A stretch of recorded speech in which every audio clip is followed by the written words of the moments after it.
Hi, my name is Andre Valliere, known as Andrew or Drew. I am a MFA grad student at Azusa Pacific University working on my MFA. I'm due to graduate in the summer of 2015. Behind me here is Culmination 2. This is a work from fall of 2013. This is probably the first completed work that I've done that will be significant and is identifying my path in regards to my thesis. I have 20 years as a skilled artisan rendering the voice of other people. As a designer, I've worked in the theater, I've done interior and architectural design. And you can see references to this period of time in my life at andrewvallieredesigns.com. When I first stepped into this new period of my life, my academic career, I had no idea what I was stepping into. I had no concept of my voice and how to articulate it. You come with a background like myself, you come with a certain sense of understanding of what your skill and ability is and being able to render what other people want as a technician. But I had no idea of being called to this, that the work dictates the process and that it's an exploratory one. And so I really stepped into an unknown territory. And the first road sign you have in mapping out this step, the first roadblock was Jackson Pollock. Seeing him attack the canvas was an eye-opener. I had seen his work 15, 20 years ago when his documentary, and seeing him approach the canvas and what he did, and it was, for me, the taping of a madman. And today I now clearly understand, one, I identify with Jackson Pollock, with his intensity and the approach into getting himself into the work, and the getting in the zone, the free association, the embodiment of himself in the work, the automatic portion of it. And in studying him and looking at his work and his quotes, one of the quotes that really has been helpful for me was that he said that he looked to express emotion and not illustrate it. And I understood the expression, I got that. I totally understood that. But there was this other quality inside of me, necessity, and that was to illustrate it. And the other artist that has been pivotal at this time for me has been looking at the works of Walter Kandinsky and the spiritual aspects of what he does.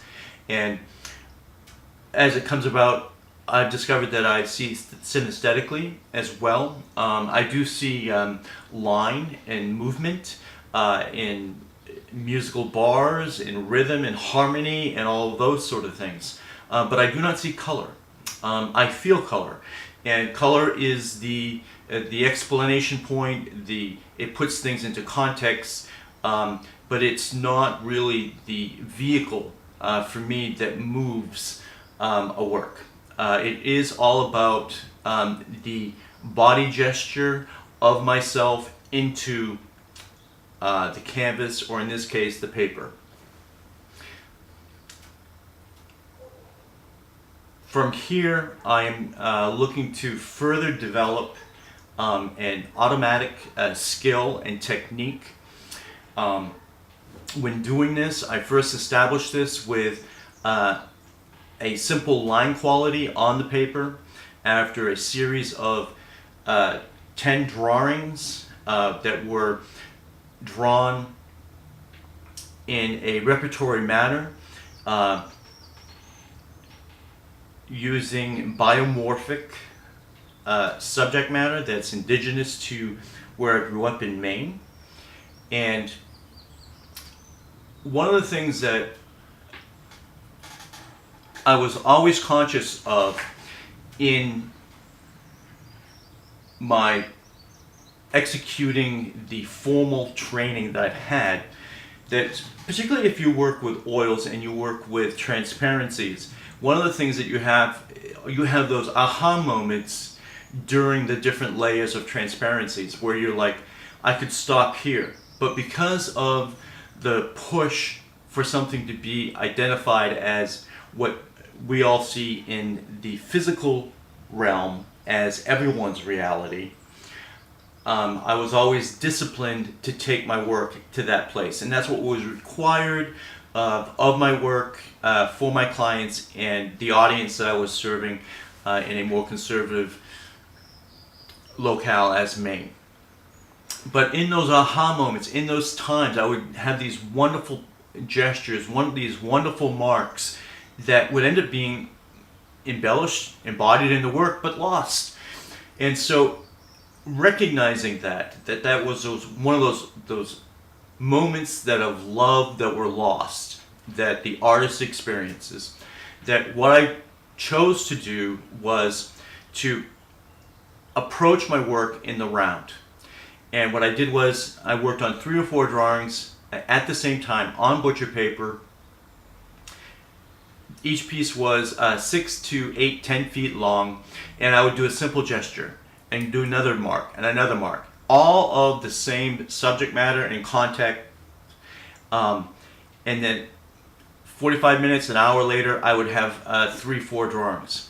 I did 10 drawings, and at the end of the completion of these pieces, even though it was all the same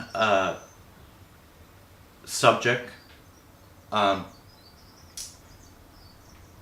me they all looked alike, because the familiarity of each drawing and the association, I could not distinguish the voice in each one and what I was trying to articulate to me. My professor at the time, David Carlson, said you need to stand in front of each one of these, and each piece is going to name itself. When each piece named itself, it ordered itself into a illustrative dialogue. At that point, I did a charcoal drawing on butcher paper that was 45 feet long, and it came together. It was experimentative. It was one of those things where it was a success in regards to study, and that really made everything.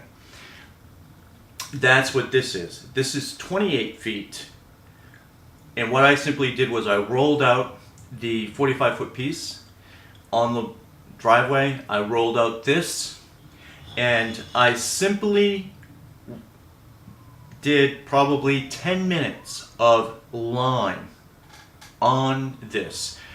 Took the drawing, put it on the lawn, and at that time I started flicking paint in the gesture of the line.